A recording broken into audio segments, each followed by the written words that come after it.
Repurchase में क्या है कि आज भारत सरकार के द्वारा जो कानून बना है उसमें डायरेक्ट सेलिंग कंपनीज के लिए ये जरूरी है कि आपके प्रोडक्ट मतलब रीपर्चेज हों। रीपर्चेज हर डायरेक्ट सेलर के लिए या जो भी है उसमें यूजर बन रहा है उसके लिए जरूरी है। तो प्रोडक्ट रीपर्चेज कब होगा? कोट पैंट तो कोई नहीं लेगा ना दोबारा, खाना तो नहीं है कोट पैंट, बर्तन खाने तो नहीं है। तो प्रोडक्ट बढ़िया क्वालिटी का हो, लेकिन टूथपेस्ट तो हर इसमें यूज होगा ना। तो बहुत सारी कंपनियों ने क्या कर रखा है, आज जो ज्वाइनिंग के लिए प्रोडक्ट है वो अलग है, रीपर्चेज प्रोडक्ट अलग है। हमारे में वैसा नहीं है, सारे एक हैं। क्योंकि डायरेक्ट सेलिंग में होता क्या है सर, हर 30 आदमी में जब 30 आदमी होगा ना तो मात्र 6 आदमी काम करते हैं। बाकी जो 24 आदमी है ना ये कुछ नहीं करते, ये बस आते हैं, प्रोडक्ट लेते हैं और अपने घर बैठ जाते हैं। तो अगर आपका प्रोडक्ट यूज वाला है तो ये 24 आदमी भी कम से कम काम करें या नहीं करें, प्रोडक्ट तो यूज करेंगे ना। लेकिन होता क्या है, वहां पे प्रोडक्ट तो यूज करने लायक है नहीं।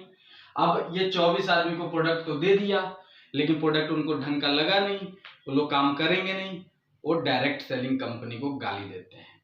और ऐसे करके ये बढ़ते बढ़ते जो ये रेशियो है ना, ये नेगेटिव लोगों का रेशियो मार्केट में बहुत ज्यादा हो जाता है। काम करने वाले कम होते हैं, गाली देने वाले ज्यादा होते हैं।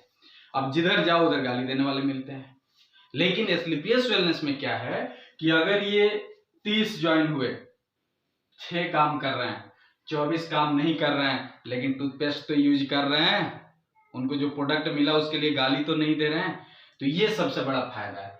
जैसे बहुत सारे मेरे पिछले वीडियो पे भाई कमेंट कर रहे हैं कि भाई आपकी कंपनी केवल ये हेल्थ प्रोडक्ट बेच रही है। तो मैं बता रहा हूँ भाई कि हमारी कंपनी हेल्थ और वेलनेस पे काम कर रही है। तो जब वेलनेस कंपनी है तो वेलनेस का ही प्रोडक्ट बेचेगी ना, और क्या बेचे, दाल चीनी चावल ये सब बेचे। तो इसीलिए हमारी कंपनी अपना मैन्युफैक्चरिंग कर रही है। तो अपना मैन्युफैक्चरिंग में जो हमारे प्रोडक्ट बन रहे हैं वो हम मार्केट में बेच रहे हैं। अब क्या बेचे बताओ? ये तो बात वैसे ही हो गई ना कि जैसे BMW के शोरूम में जाओ और बोलो कि भाई आपको मारुति की भी गाड़ी बेचनी चाहिए, हाँ, या आपको और कुछ बेचना चाहिए, उसमें बता दो कि आपको राशन भी बेचना चाहिए। ये तो ऐसी ही बात हो गई।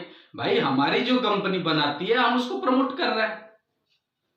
तो रीपर्चेज तभी होगा जब आपका प्रोडक्ट बेस्ट क्वालिटी का है। ठीक है, अब हमारे प्रोडक्ट बेस्ट क्वालिटी के हैं तो रीपर्चेज भी होता है और इनकम भी होता है। और आदमी जो डायरेक्ट सेलर है ना, वो उनका जो टर्नओवर है, उनका जो मतलब एक इनकम आगे मेंटेन रहता है। वो कैसे मेंटेन रहता है? रीपर्चेज से मेंटेन रहता है। रोज ज्वाइनिंग से किसी का इनकम मेंटेन नहीं रहता, क्योंकि हम नौकरी नहीं कर रहे हैं, हम महीने पे काम नहीं कर रहे हैं। महीने पे काम नौकरी में किया जाता है, वहां पे महीने पे होता है कि हाँ आपको इतना सैलरी मिलेगा। हम बिजनेस कर रहे हैं, बिजनेस अप एंड डाउन होता है। तो बिजनेस में आपका टर्नओवर देखा जाएगा कि आपका टर्नओवर कितना हुआ। तो टर्नओवर के नाम पे लोग बोल देते हैं नहीं नहीं देखिए ना ऐसे हो गया, इस कारण से हमारा थोड़ा बिजनेस ढीला चल रहा है, या कोरोना आ गया। आज भी कोरोना का गाना गा रहे हैं कि कोरोना आ गया उसके चलते हमारा डाउन हो गया। अरे भैया सीधा बोलो, तुम्हारे में कुछ है ही नहीं तो प्रोडक्ट लेगा क्या? रोज ज्वाइनिंग कराओगे तो इनकम आएगा, नहीं कराओगे तो नहीं आएगा। हमारे में वैसा नहीं है। आप ज्वाइनिंग नहीं भी कराए और आपके यूजर बन गए हैं तो यूजर प्रोडक्ट लेंगे, इनकम जनरेट होगा। और इस रीपर्चेज के लिए भी कंपनी उतना ही इनकम देती है जितना कि नए ज्वाइनिंग के लिए देती है। मतलब अगर कैलकुलेशन में जाएंगे तो 3 गुना हो जाता है नए ज्वाइनिंग से।